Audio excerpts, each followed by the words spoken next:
Hi everyone. आज के video में हम एक लीड कोड क्वेश्चन सॉल्व करेंगे। क्वेश्चन है टू सम। ये एक इजी कैटेगरी का बड़ा ही फेमस क्वेश्चन है जिसे बहुत कंपनीज ने अपने इंटरव्यूज में पूछा है, जैसे कि फेसबुक, माइक्रोसॉफ्ट, गूगल, एडोबे। ठीक है, तो चलिए शुरू करते हैं। तो क्वेश्चन क्या है कि क्वेश्चन में आपको एक एरे गिवन है, एरे ऑफ इंटीजर्स, और एक दूसरा इंटीजर गिवन है जिसको हम बोल रहे हैं टारगेट। आपको बताना है इस एरे में कि क्या दो नंबर ऐसे पॉसिबल हैं इस एरे में जिनका सम इस टारगेट के इक्वल है कि नहीं। अगर इक्वल है तो आपको उनके इंडेसिस रिटर्न करने हैं। इसका वेरिएंट भी हो सकता है कि आपको हो सकता है इंडेसिस की जगह आपको वो दोनों एलिमेंट ही रिटर्न करना हो। ठीक है, फॉर एग्जाम्पल जो सैम्पल इनपुट है उसमें एरे जो है वो है 2 7 11 9 और टारगेट जो है वो है 9। ठीक है, तो हमारे पास जो एरे है वो है 2 7 11 15, टारगेट इज 9। ठीक है, तो हमारे पास पेयर जो है वो है 2 और 7। ठीक है, देख के ही पता चल गया। तो इसके इंडेक्सेस हैं 0 1 2 3। तो इसका जो आंसर होगा वो होगा 0 और 1। ठीक है, इसकी जगह अगर हमारा टारगेट जो होता वो अगर 18 होता तो उस केस में पेयर हमारा होता 7 और 11। तो उस केस में हमारा जो आंसर होता वो होता 1 और 2। ठीक है, तो जो इसका ब्रूट फोर्स सॉल्यूशन होगा वो तो सीधे सीधे है कि आप दो फॉर लूप लगाओ और सारे पेयर कंसिडर करो, और हर पेयर का सम चेक करो। आप अगर वो सम जो है टारगेट के इक्वल है तो आप बस उनके इंडिसेस रिटर्न कर दो। ठीक है, मैं उसको कोड नहीं करूँगा, मैं बस आपको उसका सूडो कोड लिख देता हूँ। तो for I equal to 0, I less than n, where n is the length of the array, I plus plus। ठीक है, और फिर for j equals to I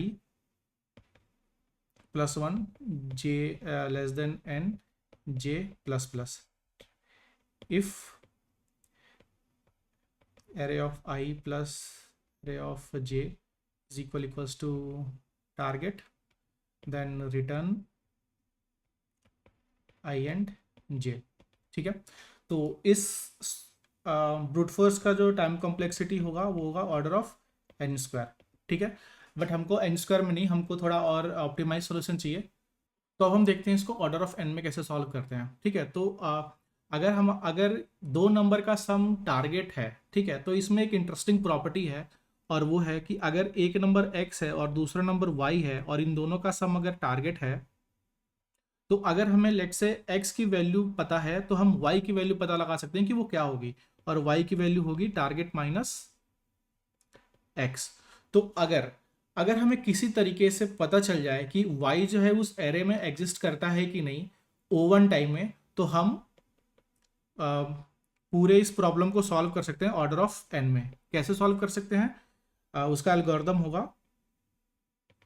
कि हम हर एक एलिमेंट को आइटरेट करेंगे,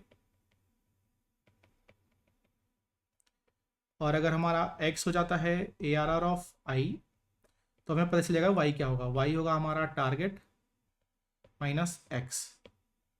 इफ एरे कंटेन्स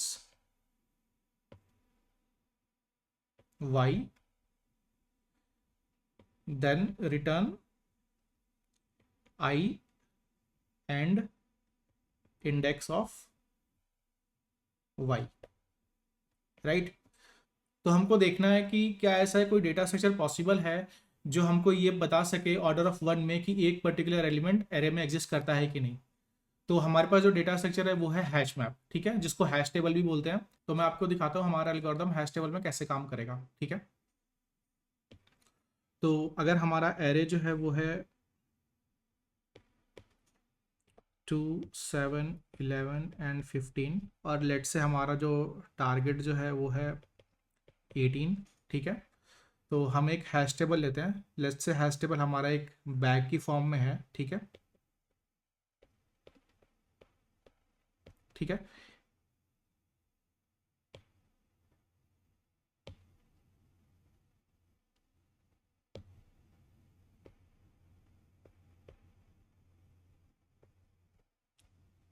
ठीक है। इसमें हम हमारा हैश टेबल वैल्यू तो स्टोर करेगा ही, साथ साथ में इंडेक्स भी स्टोर करेगा। ठीक है, तो लेट्स से कि अभी हमारा जो x है वो है 2। ठीक है, तो हमारा y जो आएगा वो होगा target minus x that is 18 minus 2 that is 16, ठीक है। तो अब हम चेक करेंगे कि क्या 16 हमारा हैश टेबल में है कि नहीं। तो करेंटली हमारा हैश टेबल जो है वो एम्प्टी है, तो हैश टेबल में 16 नहीं है। दैट मीन्स ऐसा अभी कोई पेयर नहीं है जो 2 के साथ जिसका सम जो है 18 हो सके, ठीक है। तो इस अभी अभी हमको आंसर नहीं मिला, लेकिन हमको 2 एक वैलिड नंबर मिल गया, तो हम उस 2 को हैश टेबल में डाल देंगे। तो ठीक है, तो हम इसमें 2 डालते हैं और साथ साथ में उसका इंडेक्स भी डाल देते हैं जो कि होगा 0, ठीक है। अब हम दूसरे नंबर पे आते हैं। अब हमारा x जो है वो है 7, हमारा y होगा 18 माइनस 7 दैट इज़ 11। अब हम चेक करेंगे 11 हैश टेबल में है कि नहीं। तो 11 जो है हमारे हैश टेबल में नहीं है, ठीक है। तो डैट मीन्स अभी ऐसा कोई अभी हमें ऐसा कोई दूसरा नंबर नहीं मिला जिसके साथ 7 जो है पेयर बना के अपना सम जो है 18 कर सके, ठीक है। तो अब हम 7 को भी हैश टेबल में डाल देंगे, ठीक है। तो हमने 7 को डाल दिया और उसका इंडेक्स हमने डाल दिया 1, ठीक है। अब तीसरा नंबर आया हमारा 11, ठीक है। तो हमारा x हो गया 11। अब हमारा y जो होगा वो होगा 18 माइनस 11 डैट इज 7। अब हम चेक करेंगे हैश टेबल में कि क्या 7 एग्जिस्ट करता है कि नहीं। तो हैश टेबल में 7 जो है वो एग्जिस्ट करता है, ठीक है। तो डैट मीन्स हमें 11 के साथ एक दूसरा नंबर भी मिल गया इस एरे में जिसका सम जो होगा वो 18 हो जाएगा, ठीक है। तो डैट मीन्स हमारा जो आंसर हो गया वो हो गया 11 एंड 7। तो हमको 11 का इंडेक्स पता है जो कि करंट इंडेक्स है हमारा 2, और 7 का इंडेक्स हमको हैश टेबल में मिल गया, ठीक है। That is 1। तो हमारा 2 और 1 एक वैलिड आंसर हो गया, ठीक है। तो इस केस में हम रिटर्न कर देंगे 2 एंड 1। तो हम या तो 2 1 भी रिटर्न कर सकते हैं या फिर 1 2 भी रिटर्न कर सकते हैं, दोनों ही वैलिड आंसर है, ठीक है। चलिए अब हम इसको कोड करते हैं।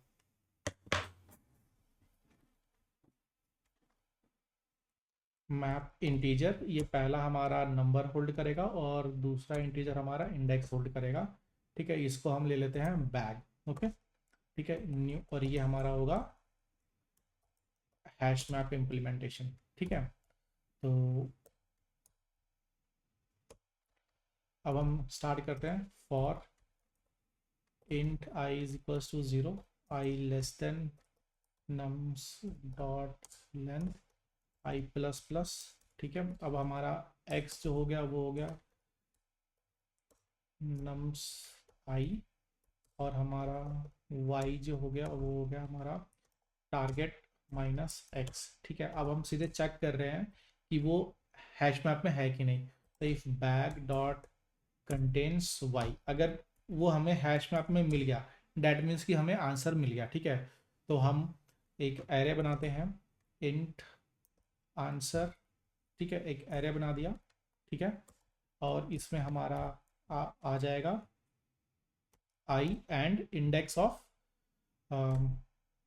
वाई, ठीक है। तो वो होगा हमारा बैग डॉट गेट वाई, ठीक है।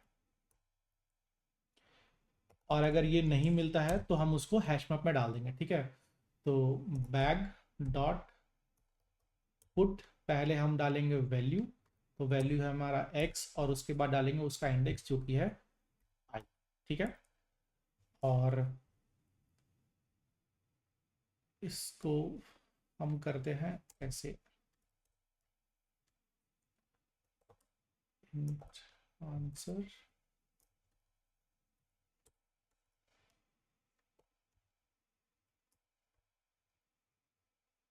इसको 2 साइज का एरे ले लेते हैं,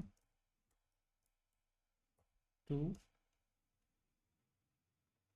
और यहाँ करते हैं answer 0 equal to i, answer equals to,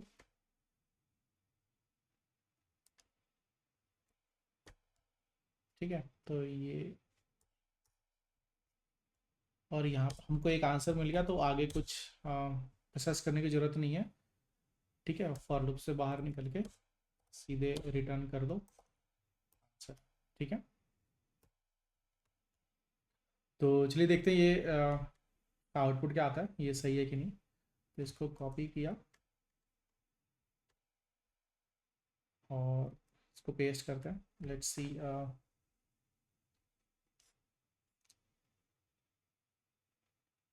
ठीक है, सैम्पल टेस्ट केस पास हो गया, इसको सबमिट करते हैं और ये हमारा सक्सेसफुली रन हो गया और उसने टोटल टाइम लिया, वो लिया 5 मिलीसेकंड। ठीक है, आज के वीडियो में बस इतना ही। अगर आपको वीडियो अच्छी लगी हो तो आप इसको लाइक करो, अगर कोई फीडबैक देना हो तो आप कमेंट में अपने फीडबैक दे सकते हैं, और please subscribe to my channel. Okay, bye.